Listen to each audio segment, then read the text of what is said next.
Suur aitäh selle muusikalise tervituse eest Koeru muusikakoolile ja viiulil soleeris meile Lisandra Tammik. Väga tubli esitus. Võib aplodeerida väga kõvasti. Ja on suur kunsttükk mängida nii suure publiku ees lausa peast, nii et nooti pole ees. Väga hea. Igal juhul südamlik tere tulemast kõigile. Head Koeru õpetajad, õpilased, muidu raamatu ja kirjanduse sõbrad. Tere tulemast kirjanduse pidunädala tähistamisele siia Järva maakonda, kus paljudki kirjanduslikud, võib öelda jõed, on oma algallika ju leidnud. Enne aga kui hakkame rääkima kirjandusest ja mööda neid kirjanduslikke maastikke rändama, on meil hea meel, et olnud tervitama ka Järva valla abivallavanem Siim Umerov.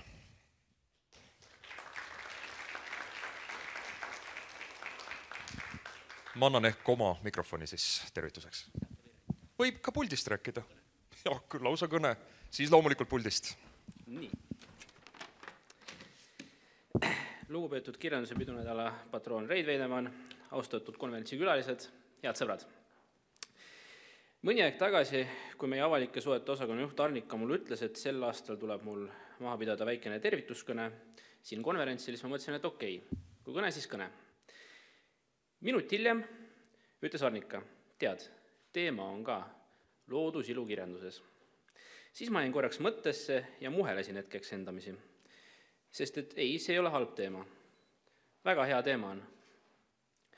Aga sõnadega loodus ilukirjanduses meenus mulle kooliaeg, kus, olles võrdlemisi suur lugeja, avastasin end tihti just pikki looduse ja olustiku kirjeldusi mahukates teostes, ütleme nii märgleva kergusega vahele jätma. Noor lugeja tahab ikka jõuda sinna, kus toimub tegevus. Ma arvan, et nii mõnigi siin saalis on sama teinud. Nüüd, olles vanem ja kergelt suurema keskendumisvõimega, mõtlen just vastupidi. Eestis on kaunis loodus ja meie emakeeles saab edasi anda niivõrd erilaadselt ja elavat. Tuua lugejani värvilisi aastaaegu, mühavaid metsi, uduseid rabasid ja tormilist merd. Aitäh kõigile kirjanikele, kes kirjutavad pikki looduskirjeldusi. Milline on raamatute ja kirjanduse tulevik? Ma usun, et hea, sest võimalust lugeda on rohkem kui kunagi varem. Mina ise olen selles küsimuses ajale jalgu jäänu. Mind motiveerib lugema poest koju toodud ja lauanurgale või kapile asetatud raamat. Aga alternatiividest puudust ei tule. Võib lugeda e-lugerist, iPadist, kaotada füüsiline raamat üldse ära ja kuulata sisse loetud audioversiooni.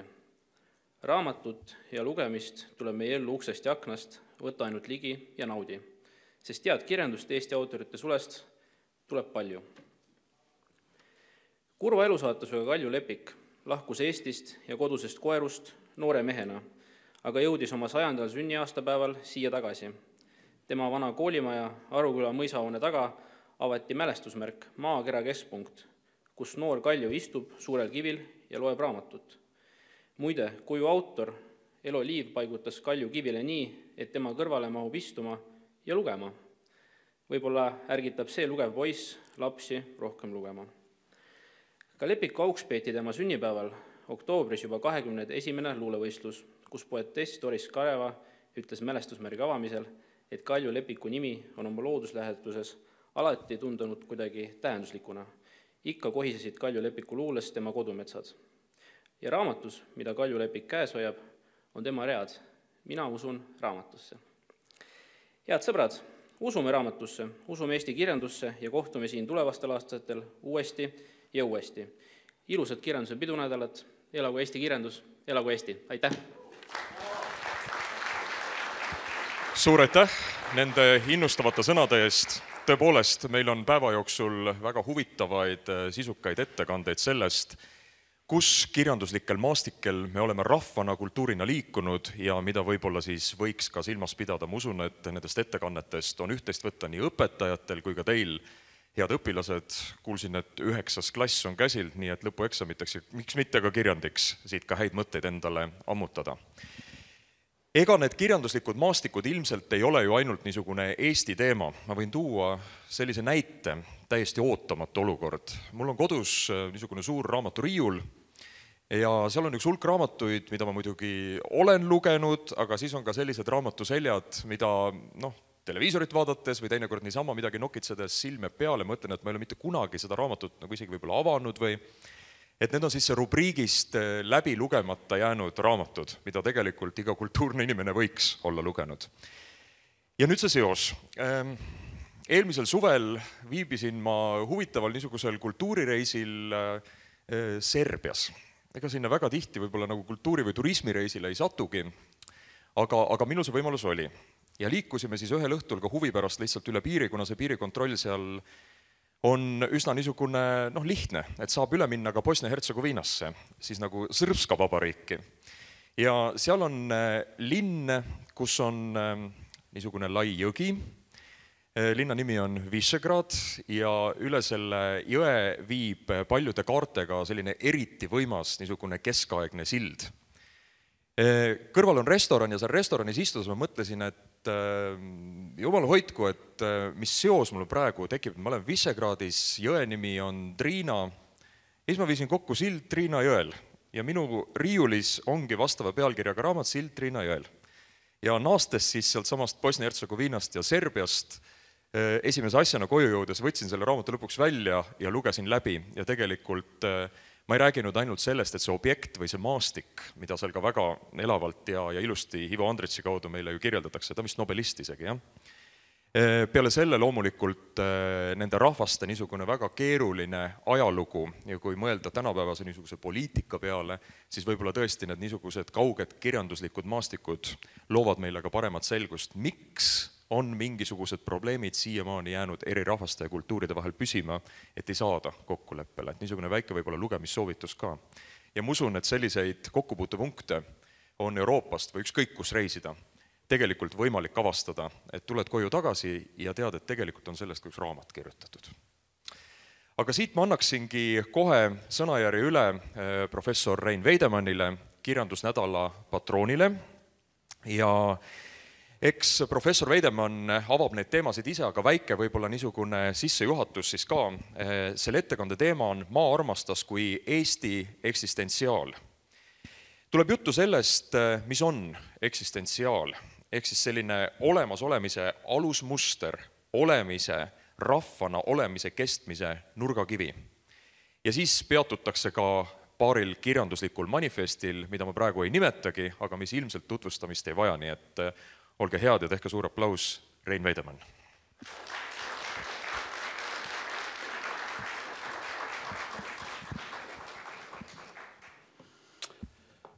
Armsad hinged, mul ei ole lipsu ees, mis tavaliselt on ja täna on nii pidulik päev jälle ja nüüd tuleb veel terve nädal, suur pidunädal, mille proua Reerika Räimega aasta või 2 tagasi ideede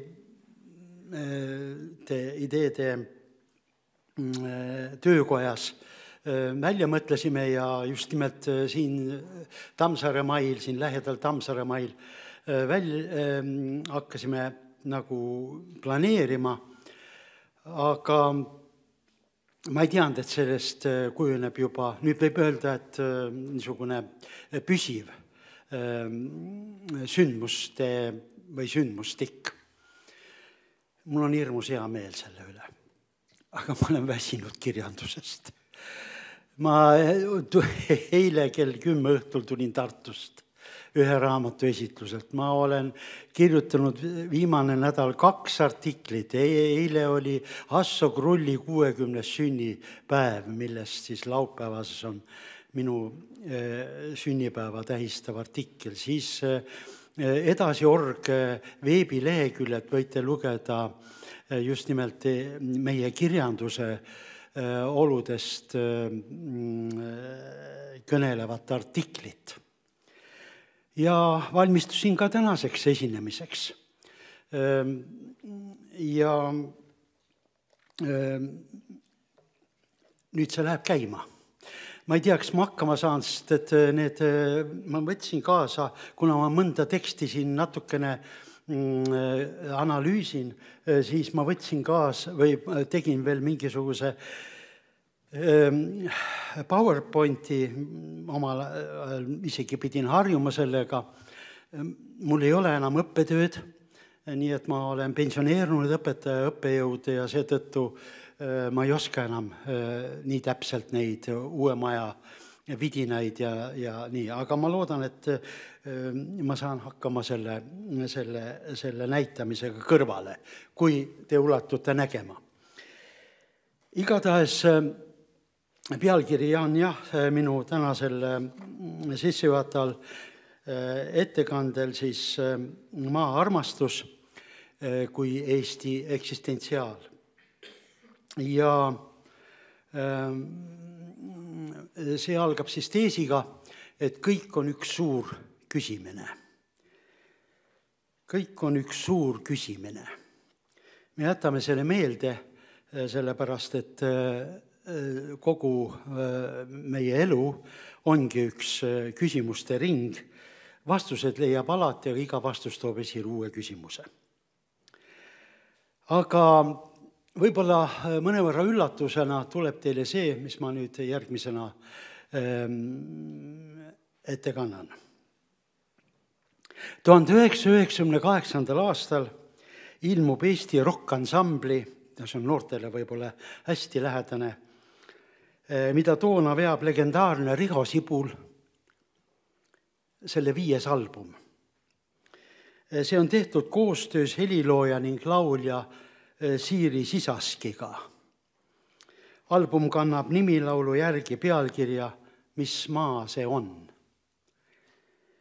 Laulu autor ongi Siiri Sisask ja see on kirjutatud Peeter Volkonski, temagi muusik, luuletaja ning näitleja tekstile. Kuid enne plaadile jõudmist juhatab see filosoofiline ballaad, mida ma kohe ka teile projitseerin, sisse sama aasta suvel Juurus mängitud harrastusteatrite vabaõhu etenduse Mahtra sõda.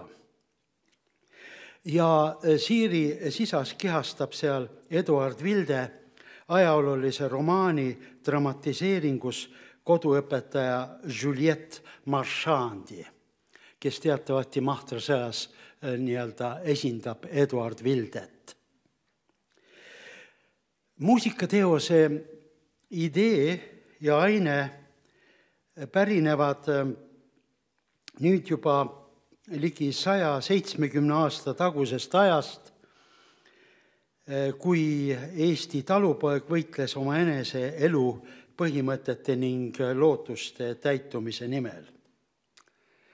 Ajalooraamatutes me tunneme neid talurahva rahutuste nime all. Rahvasuus ja kirjanduses aga on need vabadussõjad. Pühajärve sõda 1841, Mahtra sõda 1858, aga varasemast Jüriö ülestõus 1343 ja muidugi muistne vabadussõda. Väljendist mahtrat tegema kujuneb õigluse nimel mässamise poeetiline sünonüüm. Kõigi nende sõdade juurküsimuseks on aga küsimus, kellele kuulub maa. Ehk siis küsimus maa omandist ja maa pärandist, maast kui pärandist. Maa ja mets kui viljeluse objekt on kollektiivses teadvuses lahutamatud viljelejast kui subjektist.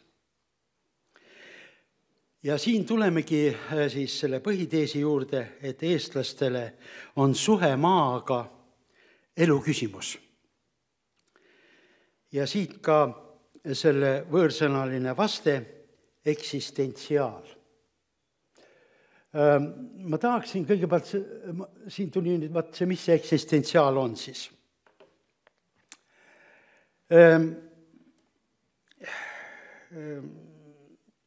Niisiis, meie olemist määrab kõigepealt olemasolu. Olemasolu iseendast kui vältimatu eeldus või tingimus või nagu ladina keeles öeldakse conditio sine qua non. See on üks niisugune väljend, mis seda tähistab. Ja alles sellele järgneb meie olemus, essentsiaalsus, eksistentsiaalsus, olemasolu, olemus.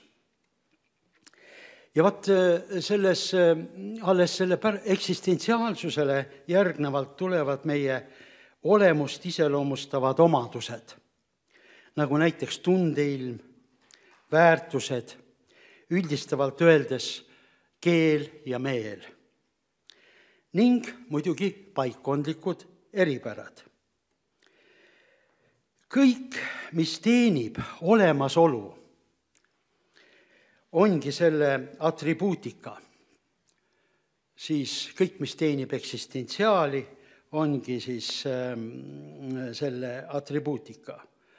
Maa ise, suhestumine maaga, rahvas ning selle reflektsioon, enese peegeldus rahvusena,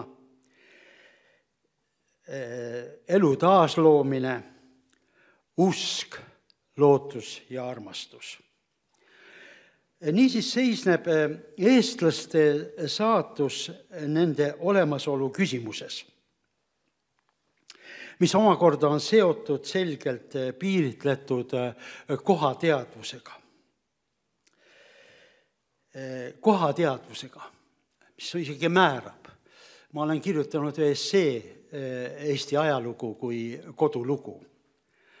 Ja siingi olen ma teie ees siis ühe pusaga, mis on lugupidamine selle koha kohta, mille nimi on Koeru. Aga ma ise olen sündinud ka koera aastal ja minu pusa peal on minu praegune kodulemmik Korgi. 45 aastat oleme koera pidanud. Nii et see kohateadvus on ülimalt tähtis. Kirjanikust ja füüsikust filosoof Madis Kõiv ongi tõdenud, et meie aegruumilise tajus toetume kõigepealt kohale ja seejärel tuleb aeg. Kõiv on kirjutanud koha vaimudest, mida rahvapärimuses tunneme ka maahaldjatena, ja ta on kirjutanud nii, ma tsiteerin teda. Mul ei ole selle kohta muud öelda, kui et mina ise olen pigem kohalik kui ajalik. Ma usun, et kohad ei ole suvaliste või konventsionaalsete piiridega eraldatud maaosad. Ma usun kohtadesse kui vaimsetesse isenditesse ja koha vaimudesse kui ürgsetesse ja taandumatutesse, kelle üle ajavaimudel ei käi jõud üle. Ja Madis Kõiv resümeerib. Pigem ma arvan, et ajavaim on lõpuks ikka viidav koha vaimule, purskudes sealt kusagilt koha sügavusest ja hajudes siis aja jooksul üle kohtade laiali. Seega on kohalolu ühtlasi ajast kinniolek. Kohaga mõõdetakse ajalikkust ehk mööduvust ja üleajalikkust, mis sadestub mälestuseks. Aga kus saab olla koht, kui see ei ole seotud maaga? Ja mitte ainult siis elus püsimise, mis kunagi sõdade, laastavate epideemiate ning näljahädade tõttu oli ülimalt habras, vaid ka pärimuse mõttes. Muidugi, maarahvana ei olnud eestlased kapitalismieelsetel sajanditel mingid erandid Euroopas. Erandlikuks või vähemasti eriliseks tegi eestlased nende eellaste ja esivanemate vähemalt 3000-aastane paiksus. Teisisõnu, Peipsi järve ja Läänemere vahele jäävat neemekujulist maatükki on hinges hoidnud, kohanenud selle oludega ning kujundanud maastikuliselt, see tähendab kultuuristanud 10 põlved eestlased. Nemad ja ainult nemad. Meie eellased ongi arvatud olevat Euroopa üks vanimaid populatsioone. Lõplik ja täna kogetav maa-asustus kujunes arheoloogist akadeemiku Valter Langi hinnangul 9. sajandil enne Kristust, nõnda siis märksa hiljem seni arvatust. Protsessi ennast kuni paigale jäämiseni iseloomustab aga Läänemere-Soome hõimude taandumine lõunast, siis jääaeg läks ees ja meie järgnesime sellele, aga selles imbumises, selles liikumises protsessis imbusid lõunast meie kõrvale ja lükkasid meid aina põhja poole põllupidaja rahvaste ning idast painavate nomaadrahvaste surve. Teistest maarahvastest lähiümbruses eristab eestlasi ja ka lätlasi see, et kuni 20. sajandil alanud intensiivse linnastumiseni elas absoluutne enamus eestlastest maal hajaasustusena taludes alates 13. sajandist Liivi ja Eestimaad koloniseerinud sakslaste ning nende järeltulijatest mõisnike meelevallas. Kui seisuslik kihistumine toimus teiste rahvaste puhul enamasti nende endi raames, siis Eesti ja Liivimaal kehtis 2 seisust. Saksakeelne mõisnikkond ja ülikud linnades ning eesti keelt või nende murdeid kõnelev talupoegkond. Põhjasõja järel Vene impeeriumi kehtestudes sai seisuslik eraldatus lisamõõtme Vene keskvõimu näol. Ühelt poolt jäid eestlased Alasi ja Haamri vahele, teiselt poolt avanes aga võimalus üht nii-öelda kohalikku valitsejat vastu mängida keskvõimule. Ent eksistentsiaalne seos maaga jäi endiselt just nimelt eestlaste päralt. Võib isegi öelda, et meie õnneks ei koloniseeritud siinseid alasid ei saksa ega ka vene talupoegadega. Me olime küll päris orjad kuuluvuse mõttes, kuid maa endaga hakkas kujunema hoopis teissugune, ambivalentsem sõltuvussuhe, millest omakorda kasvas välja kiindumus ja armastus.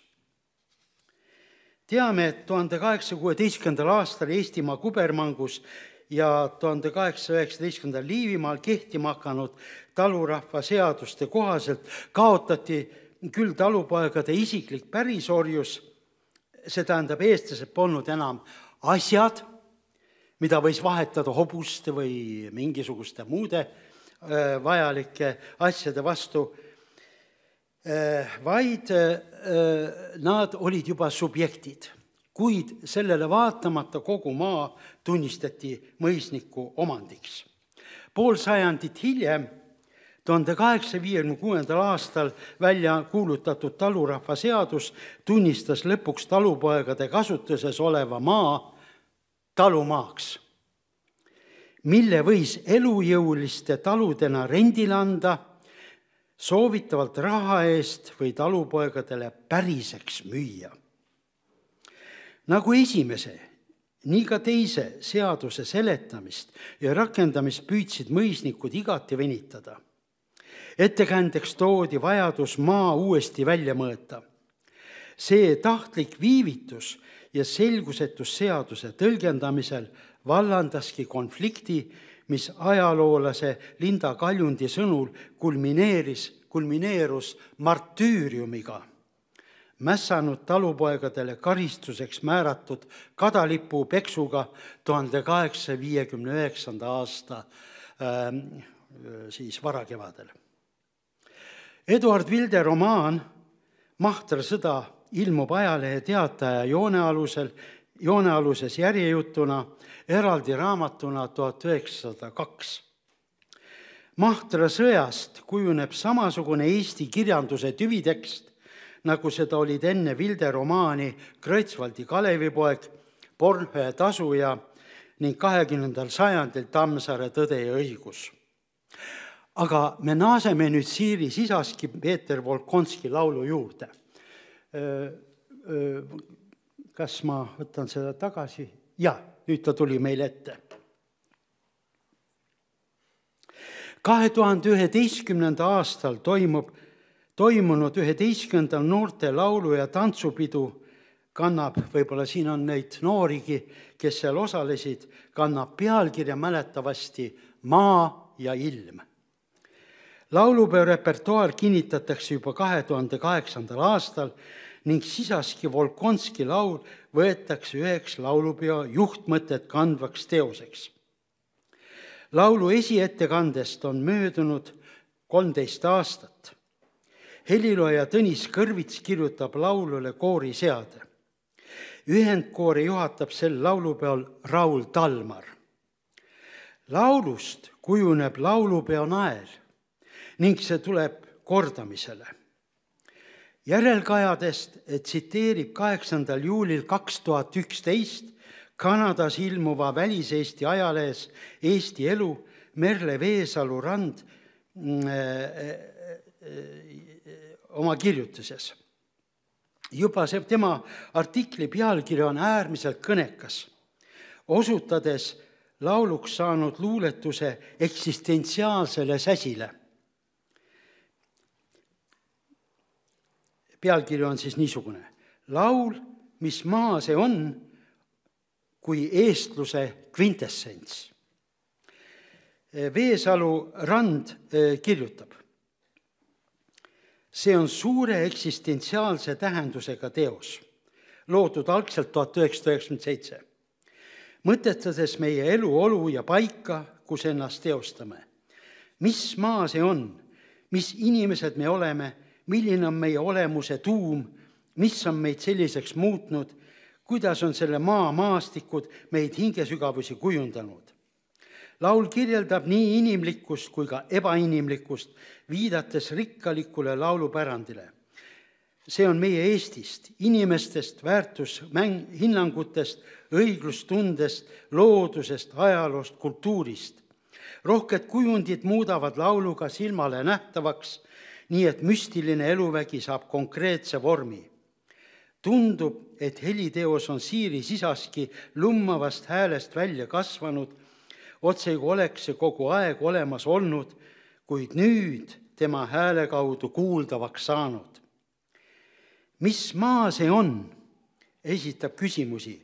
Vastuseid võime leida enda seest ja nende tundeskaala on väga lai, sisaldades muuhulgas hämmeldust, kurbust, rõõmu, kahtlusi, lootusi. Üle kõige on ikkagi armastus oma maa vastu ja tahe seda paremaks muuta. See muudab laulu hümnilikuks ja annab alust arvata, et ta leiab laulurepertuaaris püsiva koha. Seda tsitaati teile ette lugedes, ma arvan, et teie kõrvus kõlab see Sisaski laul, just nimelt tema häälega, just nimelt selliselt, nagu ta meil YouTube'is on nähtav või nagu need, kes toona lauluväljakul olid, ma olin ka seal, või need, kes seal laulsid kaare all seda laulu. Nüüd see laul on, see on pikk, see on ballaad, pikk ballaad ja siin teie ees ma olen natukene siis värvinud nii-öelda juhtmotiivi. Ma ei hakka seda tervikuna, seda võib natuke kerida edasi, aga see hakkab siis tõepoolest selle küsimusega, mis on ehmatav küsimus. Mis maa see on? Kõigepealt siin pole ühtki mäge, kuida nii. Meil on nii palju mägesid, kui mõtlete kas või nende küngaste peale. Aga Volkonski on siin kohe teravastanud ja ma veel kord meenutan, mis kontekstis see laul on kirjutatud, Mahtra sõja kontekstis. Aga ta kõlab palju sügavamalt ja palju suurema jõuga. nii et siin see on siis, jah. On metsad lõputud ja laukasood, aga siis tuleb see põhiline nii-öelda ideeline kontrapunkt, kuid siinne rahvas täis on imeväge ja kummalised nende laululood. No ja nii see jätkub siis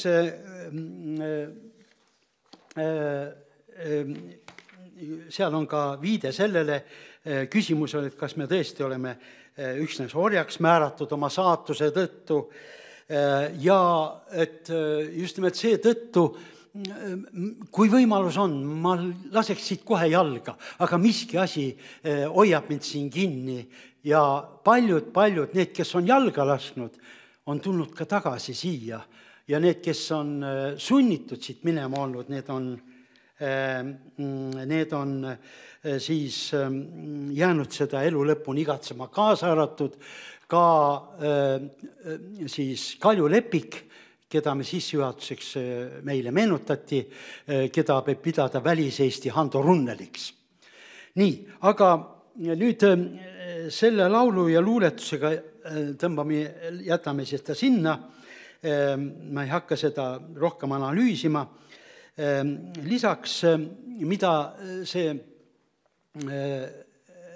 kes kirjutas sellest Väliseesti lehes, sellele lisaks võiks öelda seda, et see, mis sellest Volkonski ja Sisaski tekstist, Sisaski laulust vastu vaatab, on just nimelt maa armastuse seletamatu valu. Kurbus ja rõõm, hirm ja lootus käsikäes. Nüüd Eesti maainelises kirjanduses, aga küsimus maast teljestab suure osa Eesti kirjandust. Ulatab see ühtaegu müstilise ja eksistentsiaalse armastussuhe tagasi ärkamisaegse Isamaa luule juurde. Ja kõigepealt muidugi meenub meil sellega seoses Liidia Koidula Mu isamaa on minu arm. Teda ma teile ette ei hakka siin näitama, see tuleb, meil on une pealt kõigil meeles. Ja teatavasti Aleksander Seebelmann Kunileiu viisistatult kõlas see juba esimesel üldlaulupeol, millest sai aga Gustav Ernesaksa viisistatult Nõukogude okupatsiooni ajal 5 aastakümneks eestlaste rahvushümn. Koidulale sekundeerib 19. sajandi lõpul Juhan Liiv oma luuletusega Ta lendab mesipuu poole. Samuti meile juba verre imbunud luuletus, millele kirjutas viisi helilooja Peep Sarapik ning mis on kõlanud 99.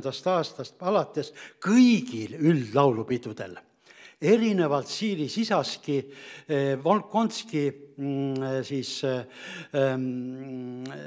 mis maa see on, mis jäigi tookord ainsaks esituseks. Nüüd ta ei ole laulupidude repertuaari hiljem tulnud, mis ei tähenda seda, et ta erinevates esitustes ei oleks ette kantud. Aga see, Ta lendab mesipuu poole, kannab seda sama armastuse valu, mida me nägime sellest Volkonski tekstist. Ja teine luuletus muidugi Liivi luule repertuaarist on Ma lillesideme võtaks või Eile ma nägin Eestimaad. No täna tuleb veel Liivist juttu siin kohe minu järel, aga Juhan Liiv nimelt oli see, kes Isamaa luulele andis just nimelt selle eksistentsiaalse sügavuse. Liiv oli ka esimene, kes oma luuletuses Kas näitad? Prohvetlikult kuulutas, et ükskord on Eesti riik ja tema eeskujuks oli juutide tõotatud maa ning sellele ligi 2000 aastat hiljem holokausti hinnaga rajatud Iisraeli riik, mis nüüd jälle võitleb oma olemasolu õiguse eest. Seda liivilikku seost maaga on näha 60. põlvkonna luuletajate loomingus. Ma toon siin näiteks kas või Paul-Eerik Rummo desakraliseeriva, nüüd ta tuleb meil ette, desakraliseeriva võltspaatusest vaba luuletuse Ikka liivist mõeldes siis Paul-Eerik Rummo, aga siin teie ees on veel ilmekamalt 1968. aastal kirjutatud, mil nooremad ja keskmise põlve jaoks ei ütle see aeg võib-olla enam midagi, mulle küll on see väga lähedane, siis peaaegu minu esimene noorusmaailm varises kokku. 68. aastal kirjutatud, see on siis aastal, mil Nõukogude Liit uputas verre Tšehhoslovakkia iseseisvuspüüdluse inimnäolise sotsialismi retoorilise katte varjus. See on see, mis on hiljem kogu aeg kordunud ja ka varem kordunud. Ja nüüd me on iga päev, nüüd me oleme jälle sõjas. Ja seal Paul-Eerik Rummo ülimalt lõikava iroonia ja absurditundega varustatud luuletus tsüklist Saatja aadress. See Saatja aadress ise on juba väga ambivalentne teos ja viitab ühele niisugusele täielikule rariteedide. Need, kelle elu on kulgenud pikemalt selle okupatsiooni tingimustes, siis sel ajal olid ümbrikud, millel siis vahetati kirju, mitte chatte ega mitte elektronkirju, vaid ikka ümbrikus. Ja ümbriku peal oli siis vene keeles kuda, kamu, adres atpravitelja oli all. Saatja aadress. Nii et see saatja aadress, Rummo tekst, nõuab tänapäeval isegi lisakommentaari. Jah, aga see on väga võimas proosaluuletus, nimelt Rummo vahetab üldse luuletamise stiili, tervikuna ta oli sellest šamanistlikust ja intellektuaalsest luulestiilist, mida kulminatsiooniks oli 67. aastal ilmunud luulekogu, nüüd ta vahetab ja tõtt öelda, ja siis 68. aastal kirjutab ta terve tsükli Saatja aadress kuni 72 ja see jääb kõik ilmumata, kõik hakkab levima ainult põranda all, ümberkirjutatuna. Ma ise osalesin nende luuletuste ümberkirjutamisel, me kõik maisipaberile trükkisime 5 eksemplaris ja saatsime sõpradele. Tervikuna ilmub see tema luulekogu Saatja aadress alles 1989. Ja vaat seal on see üks niisuguseid programmilisi luuletusi, manifestaalseid. Ja seal joonistatakse meie ette siis üks Eesti maakujund, samuti kus ta, aga just nimelt selles rõhumisaegses ja seda tehakse niisugusel tõepoolest iroonilisel viisil, selle tõttu ta tsensuuri kinni jäi, hiljem seda kogu aeg kärbiti, need nii-öelda delikaatsed kohad. Aga selles luuletuses, kui seda nüüd edasi kerida, siis seal on üks väga oluline fraas, kus see maa siis alles oli. Ikka sisekosmose sitke terekäe ulatuses või pigistuses. Ehk see sama maaga suhe, see taandus meie sisekosmosesse ja ta oli kogu aeg meil olemas. Ja siin on see parool sõnastatud.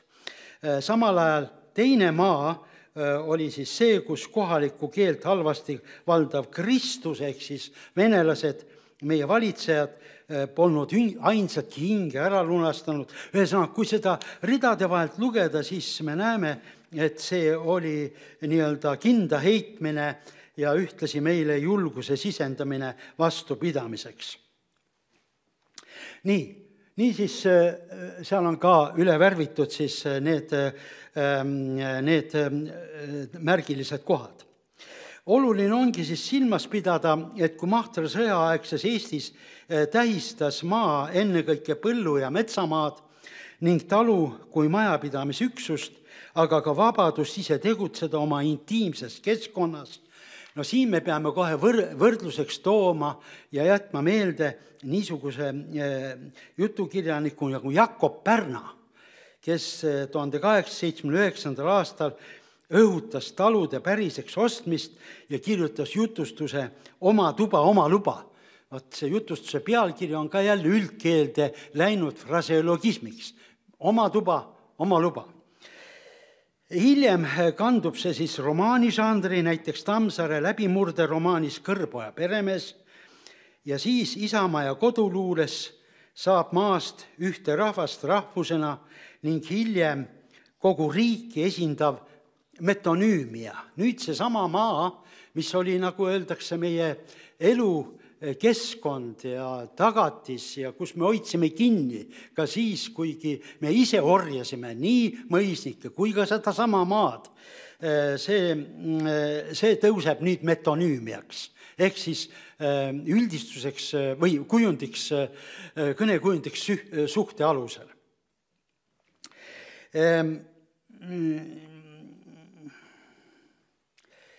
Ja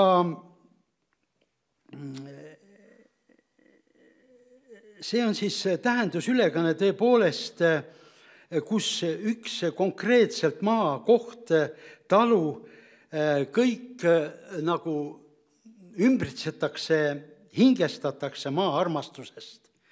Ja see vallandus eriti laulvas revolutsioonis 1980 aastate lõpus ning Eesti iseseisvuse taastamise eelõhtul 1990 aastate algul.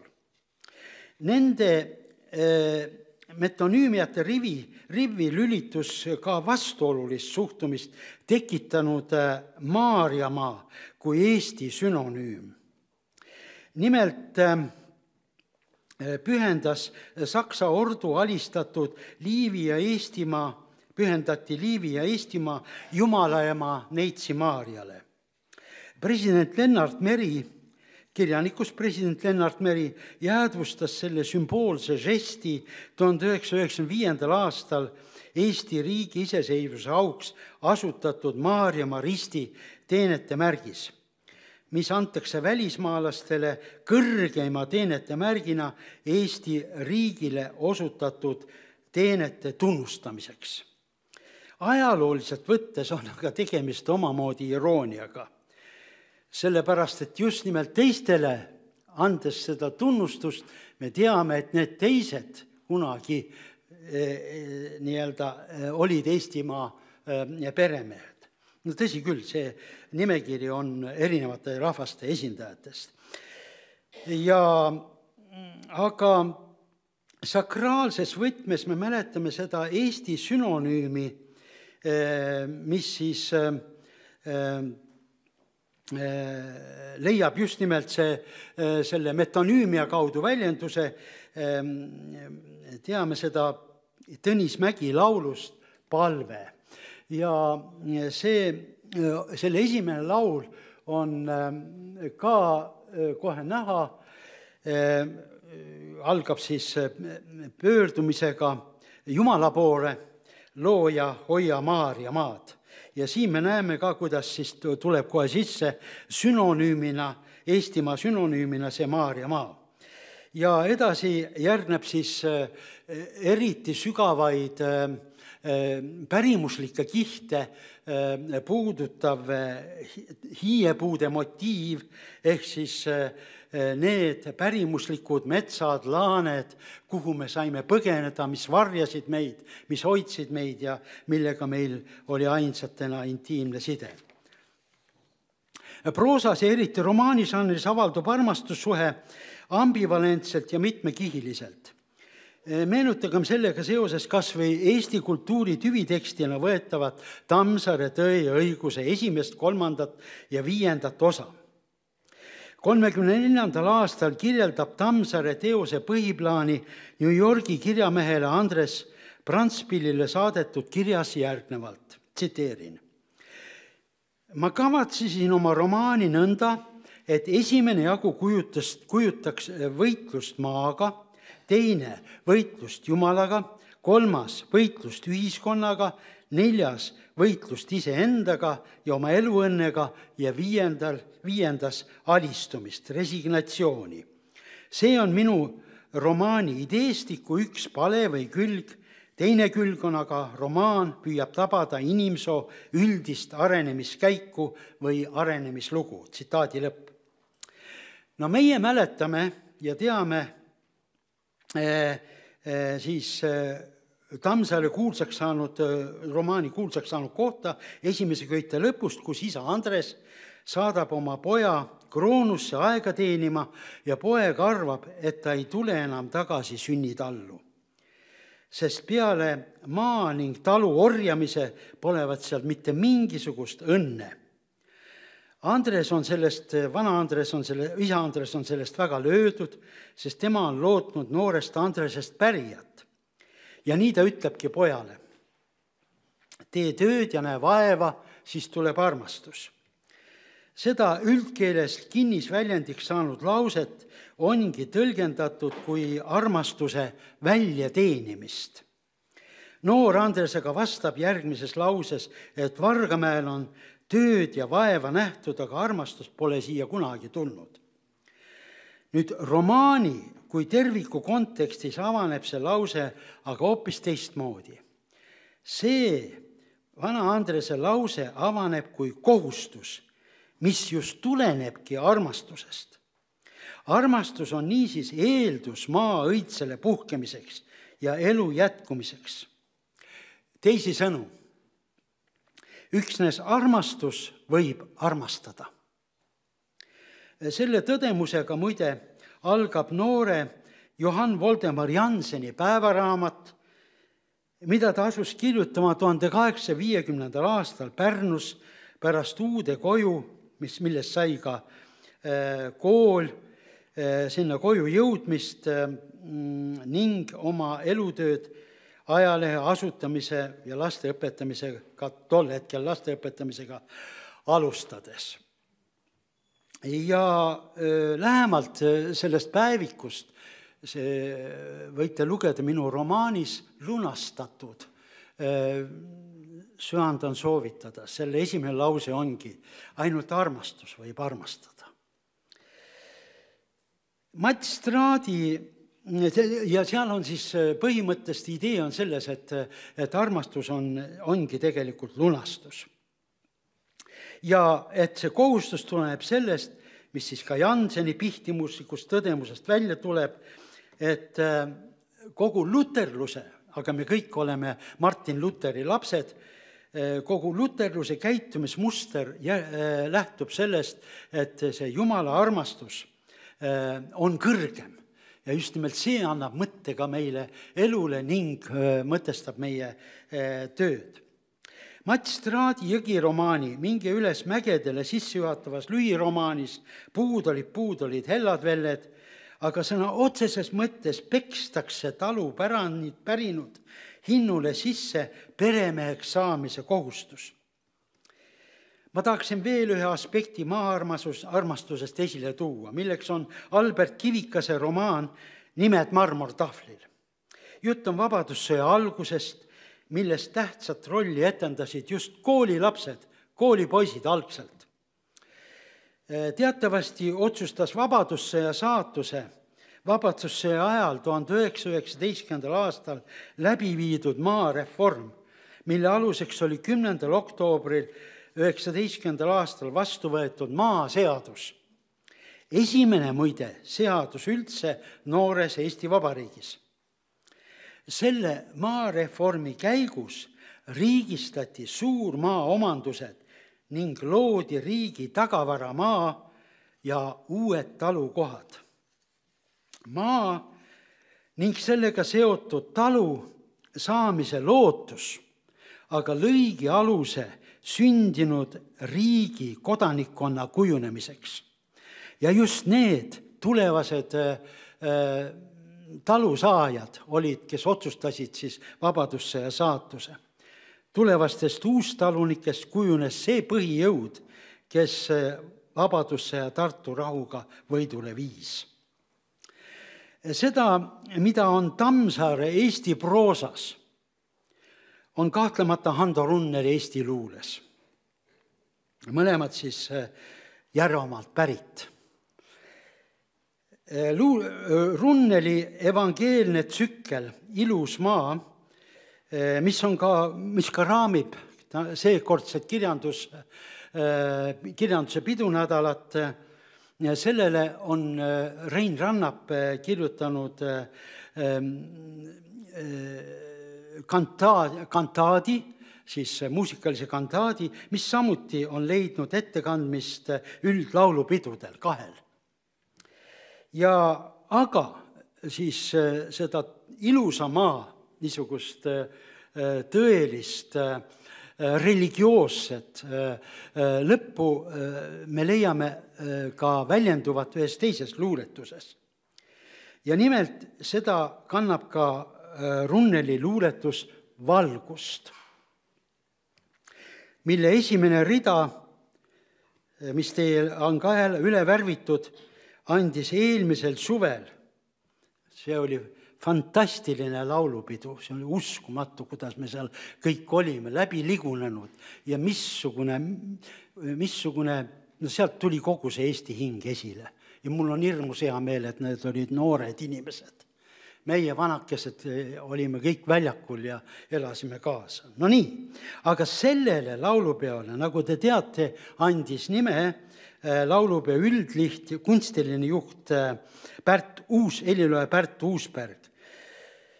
Laulupeo nimi oli Püha on maa ja me leiame selle luuletuse esimeses reas.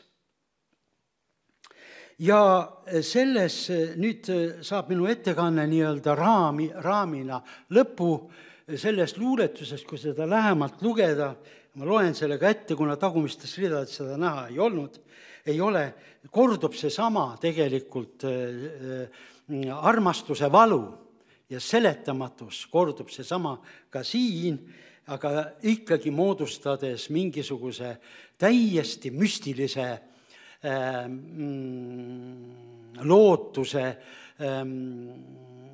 kestmisele, mis on juba ainuüksi eksistentsiaalne ainulaadsus ühele miljonilisele rahvakillule. Püha on maa ja ta järved on pühad, kiitust me tahame laulda neil kaldail, aga et laulda on vaja ju valgust. Keegi peab laotusse lubama päikse, päike on meile seesama, mis saatus, kiitust ja saatust all laotuse laulda, kõndides pühade järvede kaldail, tahame maa ja ka päikese pärast valgust, jah, valgust siis tõotusi laulda. Tänan teid tähelepanu eest.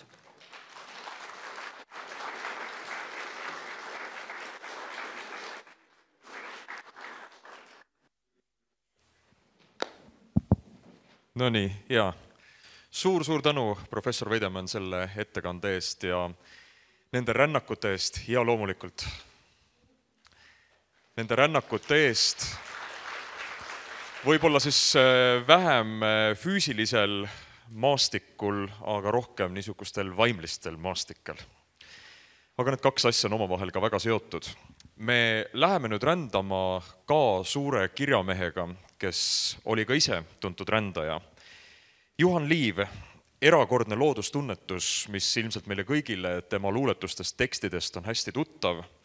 See on kuidagi enesest mõistetav ja üldteada, aga seni pole seda väga palju süvitsi vaadatud ja järgmises ettekandes, mille teeb meile Juhan Liivi muuseumi juht Mari Niitra, kirjandusuurija, püütakse siis visandada mõningaid Liivi looduskäsitluse tunnuseid. Saame siis kuulda, kas ikkagi on ainult igav liiv ja tühi väli või on miskit veel. Nii et olge hea, Mari.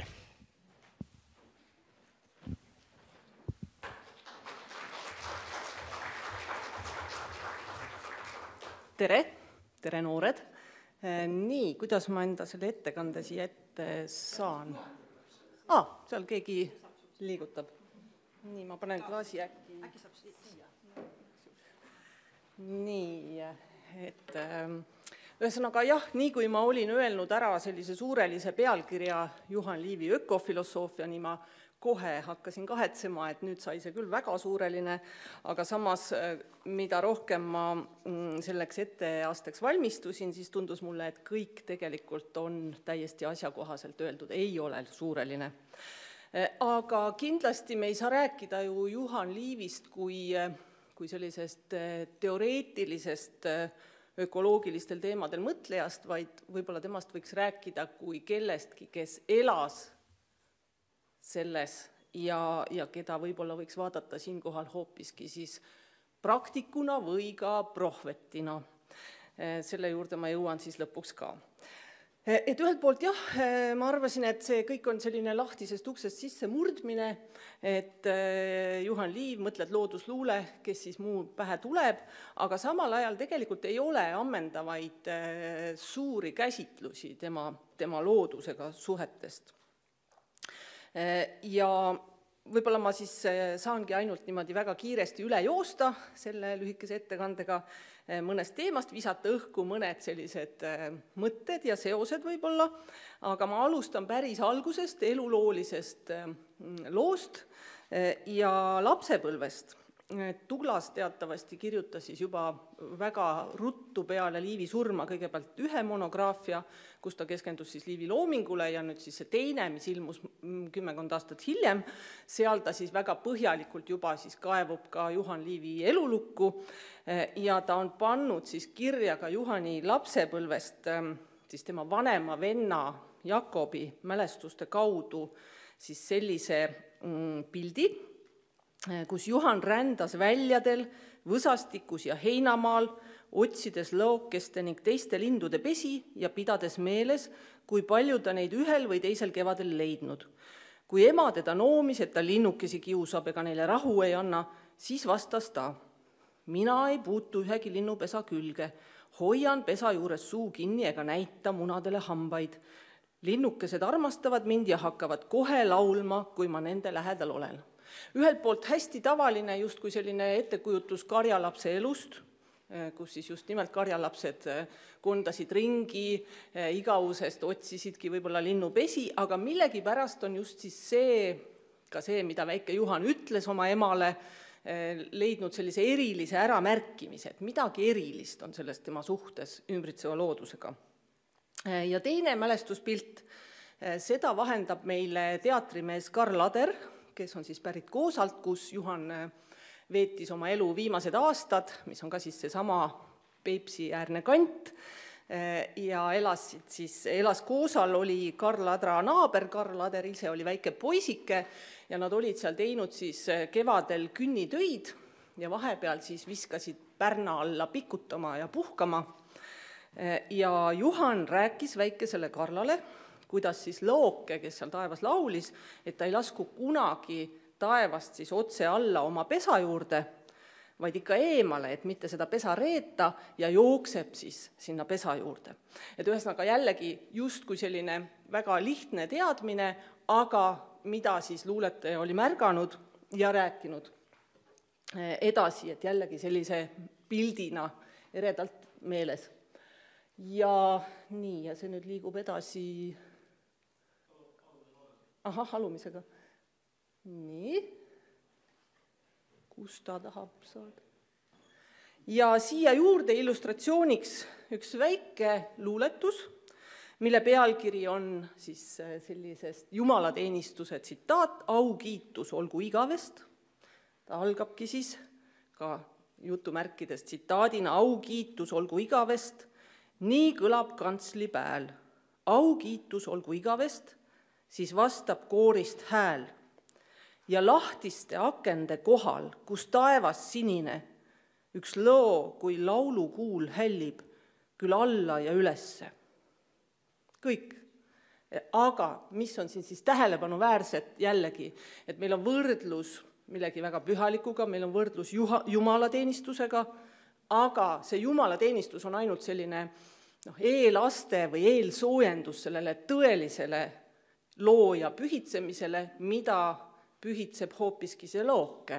Et meie siit oma inimlikust väetist seisundist ei jõua kunagi sellise Jumala ülistuseni nagu see looke, kes taeva alla tõuseb ja laulab. Et ühesõnaga ta ka siin ei vastanda tegelikult, ütleme seda kristliku maailma vaid ta lihtsalt juhib tähelepanu, et ka see kristlik Jumala kiitus on ainult osa sellisest suurest looduse pühadusest, mis kuulub kõik ühte.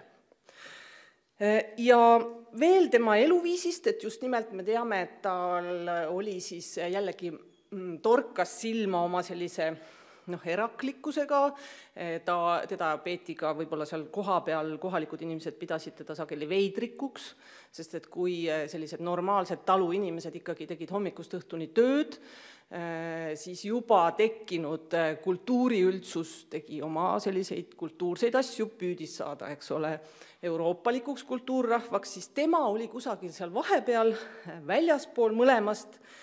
Ja siin ka siis oma viimastel aastatel ta elas ka siis oma kodutalu naabruses naabripere juures, kuna tema suhted oma perega ja vennaga olid sageli keerulised, siis naabertalu peretütar Pauliine Paapsi on siis meenutanud, et oma päevi veetis Liiv peaaegu ühesuguselt.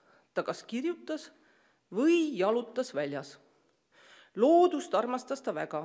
Mõnikord istus tundide kaupa kraavipervel ja jälgis üksisilmi vee voolamist. Või kükitas sipelga pesa juures ja vaatas putukatel lõputut askeldamist. Mõnikord lamas kase all ja silmitses õhus hõljuvaid pilvi. Jalutamas käis üksinda igasuguse ilmaga. Ei hoolinud külmast ega vihmast. Ehk siis, et kust see kõik siis tuleb, tegelikult tema selline igapäevane eluviis tegelikult viitabki sellele, et see looduse vaatlemine oli väga intiimne. Ja üks väga tore selline võib-olla põikena, et veel ajast, kus ta ei olnud siis haigestunud, kui ta oli lugupeetud ajakirjanik ajalehes Sakala, arvamustoimetaja, tegelikult ka sisuliselt selle Sakala põhiline tegija, ja ta oli siis sattunud ühte peresse varrudele, seal teda siis tutvustati, et meil on siin külas ajakirjaniku härra Johannes Liiv, ja siis keegi mäletab, et tema olevat selle peale niimoodi tagasihoidlikult muhelenud ja öelnud, et jah, olen küll ka üks väike mullaosakene.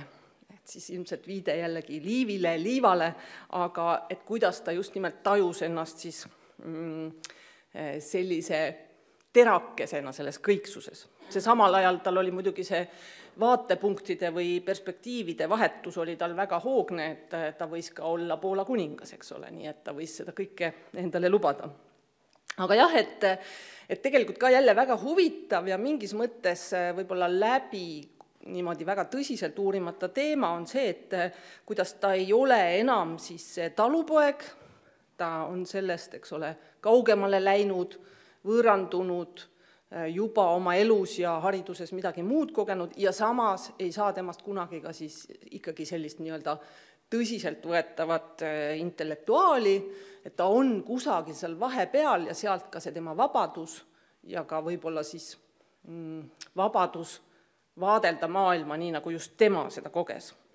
Ja vaatepunkt ongi tegelikult siin siis üks selline oluline asi, et võib-olla siis vaatame veel ühte väga lühikest luuletust, ärge laske ennast neist täpikestest segada, et on sinna ette hüpanud. Pääsuke, kust sa need lidinad leidsid? Leidsin nad sinava taevalt, leidsin nad kevade päikesest, üle oru heljudes, talupoja räästa alt, vaese lapse laua pealt. Ehk siis, et see on niivõrd loomulik, kuidas tuleb see kahekõne, see dialoog pääsukesega. Pääsuke ei ole meil selline esteetiline objekt või ka selline, ütleme, kaitsealune väeti olend, vaid pääsuke on keegi võrdväärne, et see vaatepunkt, ta räägib temaga nagu omasugusega.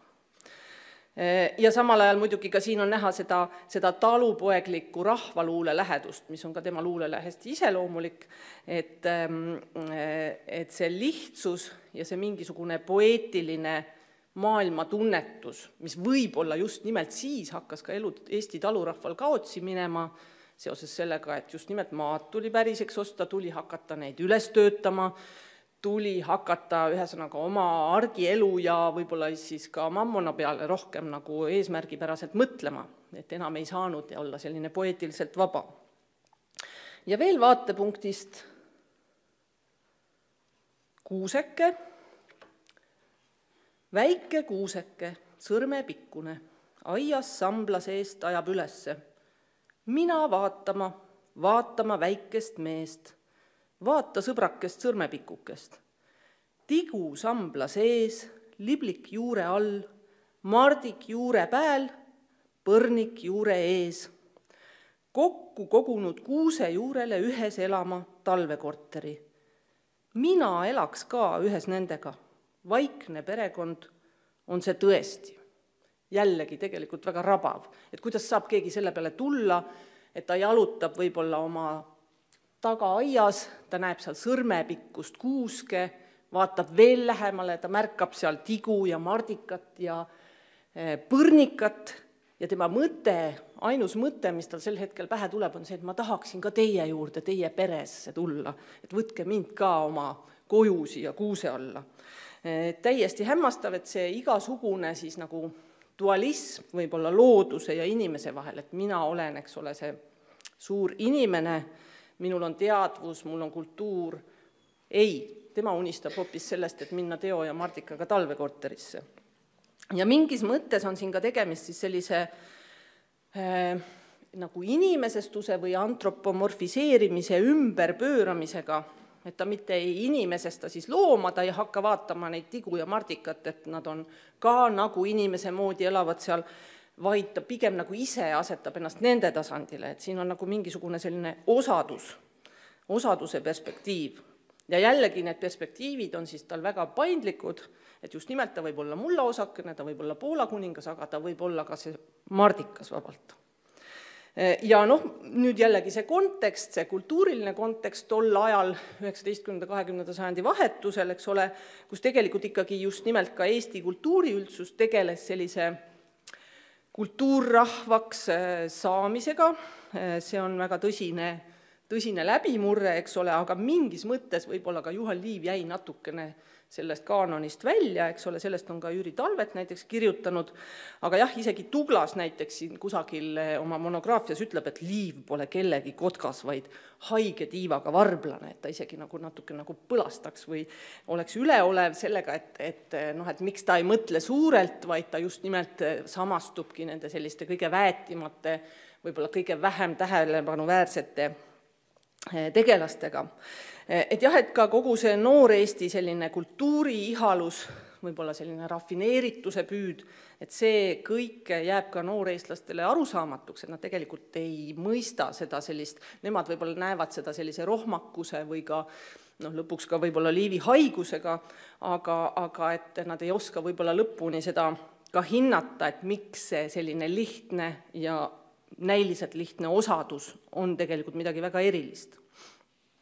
Aga jah, Jüri Talvet on toonud välja, et Liivi maailma nägemus on selline holistlik, et ta tunnetab just nimelt siis seda, et inimene ei ole tähtsam kui muu loodus, et ta on ületanud selle lääne kultuuri sellise inimkesksuse, antropotsentrismi ja Talvet ka ütleb, suur osa Liivi mõttesalmide kriitilist laengut tababki inimlikku kõrkust, kujutlust nagu inimene mingi erilise mõistuse või teaduse varal võiks ennast kujutleda vabaks nendest piiridest, mis elavale loodusele igas tema ilmingus on antud.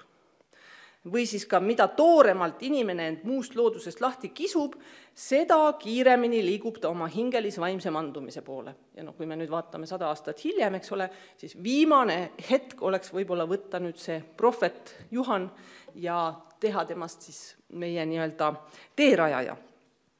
Aga jah, ka selline, mis ei ole jõudnud tegelikult vist ka ühtegi väljaandesse, aga mis väidetavalt, siis, kes on ka Liivi käsikirju püüdnud dešifreerida kirjandusmuuseumi, siis on ka selline fraas nagu mind vaatas ühe lille silm. Et mitte mina ei vaata lille, lill on ilus, vaid lill vaatas mind. Jällegi äärmiselt müstiline kogemus, eks ole. Ja võib-olla ka siis üks selline pikk luuletus Rukkivihu trehe all, see on ka viisistatud, et väga ilus pühalik laul, ongi kogu see luuletuse meeleolu on väga pühalik, aga siin jällegi selles siis ütleme lõpuosas väike katkend, vaikselt unenäos seisis rukki põld. unes kuulis ta, unes tundis ta hinge tõmbamist suures looduses, suures vägevas taevalaotuses. Nüüd on siin jälle inimesestamine, aga ta ei inimesesta mitte ühtegi elusolendit, ta ei inimesesta mingit üksikut puud siin, vaid ta inimesestab siis rukki põldu, kes näeb und ja kuuleb midagi unes. Et jällegi. Ja terve selle luuletuse vältel siis kogu aeg kordub see pühaduse motiiv, mis on seotud siis ka just nimelt rukkiga, leivaviljaga, aga see ei ole siis ainult ka siis, ütleme selle vilja kui toidu austamine, vaid see pühadus on nagu elu edasi kestmine. Et viimane salm ongi siis säras, sätendas, elu sünnitas, elu valmistas, elu soojendas. Nii, ja siis võib-olla siis see, mis kõige rohkem nagu, et kui jõuda välja nüüd selle pealkirjani siis, et mis ökofilosoofia või kui me räägime, eks ole, ikkagi raske vaimuhaiguse käes kannatanud luuletajast, siis tegelikult ka Liivil ja ka veel täiesti elu lõpus on selliseid esseistlikke kirjutisi, kus ta tegelikult ka formuleerib oma sellist võib-olla siis, ütleks, et võib-olla mingit ideelist platvormi või seda oma maailmatunnetust. Ja siin on siis üks siis tema essee või ütleme pikem proosateos Ääremärkused, millega siis Douglas hiljem välja andis, küll ka mitte täielikult. Ja siin on siis selline tsitaat. Ühesugusus surmab, elu on mitmekesiduses. Kuidas seda nii põrutavat nõuet kõiges elus ja looduses iga päev korduvat ometi tähele ei ole pandud. Ja tundub, et ta saab ka ise aru, et see on midagi väga erilist, milleni ta on jõudnud, sest ta nagu ise ka imestab, et kuidas seda ikkagi ei märgata ja tollel ajal, eks ole, kogu see, ütleme, inimkonna progress, looduse enda huvides kasutamine, see ikkagi veel oli täies jõus, neid tagasilööke ei olnud veel tulnud. Ja teine tsitaat, loodus elab, loodus mõtleb, teisiti otsustada ei saa. Kuidas loodus seda teeb? Kuidas ta ilma eluta ja mõtteta inimlikus mõistes võetud? Seda teha saab, on suur, sügav saladus. Nii suur, et inimene seda kätte ei saa. Ja see on jällegi teos elu lõpust, elu sügavusest. Ja siin tekib siis võib-olla kiusatus, et leida mingeid paralleele siis mujalt mõtteloost, et mida siis sel ajal arvati, milline üldse oli see ökoloogiline mõte või siis tõesti see ökofilosoofiline mõte. Ja kui üldine selline läänemaine kultuur tegelikult ongi siis väga inimkeskne, tol hetkel võib-olla just ka Euroopa kultuur, et siis tegelikult me näeme mingeid üksikuid hääli, aga me näeme neid äärealadelt. Ja nüüd ma siin mõtlesin, kas ma panen need nimed ja näod ja võrdlevad tsitaadid ka siia slaididele, aga mõtlesin ei, sellisel juhul ma kuidagi pisendan võib-olla Juhanit, et näitan, et näete, meil oli ka üks selline inimene, kes mõtles koos nende suurkujudega, aga ma pigem siis mainin nad siin ära. Et üks on siis Henry David Thoreau, kes on ameeriklane ja teda on siis peetud ka ökofilosoofia üheks rajajaks, et tema siis ütleme, väga palju ka siis elas ja katsetas siis sellist lihtsa looduslähedase elu juurde tagasi pöördumist ja tema siis peateos Walden ehk Elu metsas räägibki ka sellest, kuidas ta tõesti läks siis 2 aastaks, 2 kuuks ja 2 päevaks metsaonni elama, ise ehitas selle oma kätega ja elas seal siis kõigest sellest, mida ta loodusest sai. Et see oli jällegi ka tol ajal siis, ütleme, 19. sajandi keskel selline väga raju eksperiment, kus just nimelt siis sinna olid siis Ameerikasse just rajatud suured raudteed, tsivilisatsioon arenes mühinal, juba kerkisid pilvelõhkujad ja nüüd keegi on siis selline, kes läheb lihtsalt metsa elama, eks ole. Ja temal on siis üks selline väike siin mõttekild. Loodus ja inimeste elu on niisama mitmekesised, nagu on erinev meie organism. Kes teab öelda, milliseid väljavaateid elu kellelegi pakub? Kas saaks olla midagi veel imelisemat, kui võimalus kas või hetkeks vaadata maailma läbi teise silmade? Ja nüüd me tegelikult vaatame, et jah, Thoreau tegeles siis, ütleme, sellise teoretiseerimisega, oli hästi ratsionaalne oma käsitlustes, aga Juhan Liiv tõesti oli keegi, kes vaatas maailma ja elu läbi teiste silmade. Ja siin tegelikult väga lähedal ajaliselt ja ruumiliselt, aga samas mulle tundub, et vist oma eluajal neil igasugune võib-olla teadmine üksteisest puudus, on tegelikult siis baltisaksa bioloog Jakob von Uexküll, keda siis peetakse ka biosemiootika rajajaks, nad on sündinud Juhaniga ühel ja samal aastal, Juhan siis Peipsi ääres, Uexküll Läänemaal ja tema siis selline, ütleme, põhiline siis kõige tuntum mõiste on omailm, et see on nüüd siis ka, ütleme, viimastel aegadel isegi ka jõudnud siia psühholoogiasse ja kirjandusteadusesse, aga tema siis bioloogina just nimelt siis lähtus jällegi tolles ajas, see raamat sellest siis ilmus 1909, ehk siis Juhan Liivi elu lõpus Saksamaal, kus ta väidab, et igal olendil on oma ilm, et meil on küll üks ja sama jagatud keskkond, aga me kõik, iga liik, aga ka iga indiviid kogeb seda eri moel. Noh, väga lihtne näide, eks ole, et koerad näevad vähem värve kui inimesed, aga näiteks linnud väidetavalt näevad rohkem värve kui meie, nii et me sõltume, meie maailma piirid on alati siis seotud meie selle oma ilmaga, kuidas me tajume seda ümbritsevat maailma. Ja Uexküll ongi rajanud siis sellise bioloogia suuna, kus keskne roll on organismil kui subjektil, et jällegi see on väga erakordne mõte selles ajas, et iga pisike, ussike, mardikas, tema on ka nii-öelda ise, ta on ka subjekt, mitte lihtsalt uurimisobjekt või ka pikalt valitses selline arusaam ju Euroopas, et loom on selline hingeta masin, kes on ainult siis nii-öelda inimsoo teenistuses. Ehk siis siin on ka jällegi mingid ideede rööpsused, mis on millegipärast samal ajal erinevate inimeste poolt tekkinud, aga nad ei ole üksteist tegelikult mõjutanud. Et just nimelt ka siis Juhan Liiv nägi, tajus ja tõlgendas erinevate olendite oma ilmu, aga tema ei uurinud seda teaduslikult, vaid ta sõnastas seda poeedina. Ja siis muidugi Albert Schweitzer, kes on siis sündinud 11 aastat hiljem kui Juhan Liiv, tema elas küll Šveitsis, et ütleme Euroopa keskmes, aga tema sellised keskkonnaeetilised, keskkonnafilosoofilised tõekspidamised tegelikult jõudsid tema ideedesse siis, kui ta elas Aafrikas ja aitas seal siis arstina kohalikke inimesi. Ja tema ütleb nii, mulle teeb haiget mõte, et me räägime nii kindlalt looduse mõistatuste äraseletamisest, tunnistamata tema salapärast loomust. Ehkki kõik, mida me oleme tegelikult teinud, seisneb aina täiuslikumate ja keerulisemate kirjelduste koostamises, mis tegelikult süvendavad looduse mõistatuslikkust veelgi.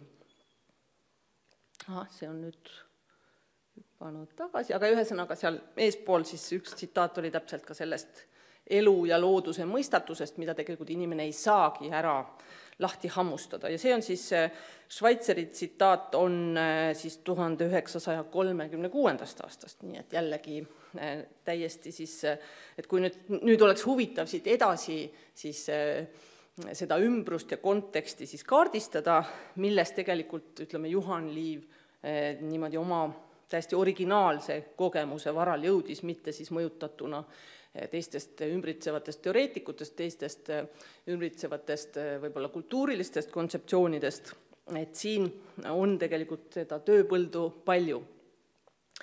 Ja võib-olla päris lõpuks, mul vist paar minutit on aega, et siis ma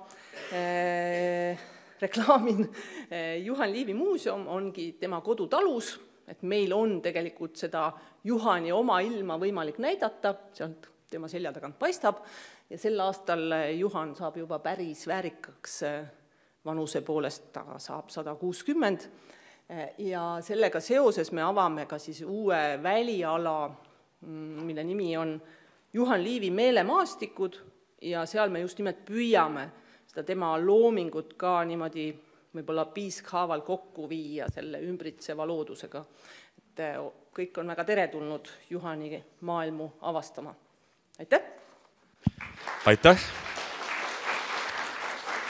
Väike kingitus ka ja meiepoolsed tänusõnad. Head kuulajad, ma loodan, et te olete endiselt reipad. Tegelikult see tähelepanu on nagu tunnetatav siin saalis, mis on väga tore. Praegu on paar minutit ka aega, et kui kellelgi on saalist ehk küsimusi meie ettekandjatele, Kas meie mõtterännakutest, mida siis avas meile professor Veidemann või ka praegu Juhan Liivi radadelt, siis on see võimalus. Ma võin ulatada mikrofoni ja ma arvan, et meie ettekandjad ei pane üldse pahaks, kui midagi vajaks täpsustamist või mõni küsimus veel vastamist. Võib käega märku anda. Tundub, et hetkel vist ei ole. Ma usun, et jaa on. Kas ma toon mikrofoni sinna või äkki kõnnite natuke siia poole, siis meil kaamerad saavad ka teid kätte. Anna mikrofoni. Te mainisite Juhan Liivi seal esitlusel, et tal oli vaimuhaigus, siis tahaksin täpsustamist, et mis vaimuhaigus tal siis oli? See läheb natukene sellesse rubriiki küsimus, tegelikult väga hea küsimus. Kui mina kohtun oma kursuse kaaslastega, ülikooliaegsetega, siis meil on alati niisugune intellektuaalselt huvitav arutelu selle üle, et kas Juhan Liiv oli masendunud inimene või ta ei olnud ja see alus, mille üle me siis vaidleme, on see üks pilt, kus ta on natuke masendunud näoga, mis aga ei tähenda, et ta inimesena nii masendunud oleks olnud. Kuidas selle vaimuhaigusega ja kõigega oli siis? See tegelikult ongi hästi põnev teema, sest see on tegelikult seganud ka tema elu võib-olla ja mingis mõttes jälle vabastanud teda, sest vaimuhaigus, eriti 19. sajandi lõpus, oli ikkagi midagi väga koletut, kui mõelda sellele kultuurse inimese taagale, eks ole. Aga tol ajal, 1894, kui ta jäi haigeks, viidi Tartusse hullumajja, oli seal 3 kuud, siis tema diagnoos oli varane dementsus, dementia precox.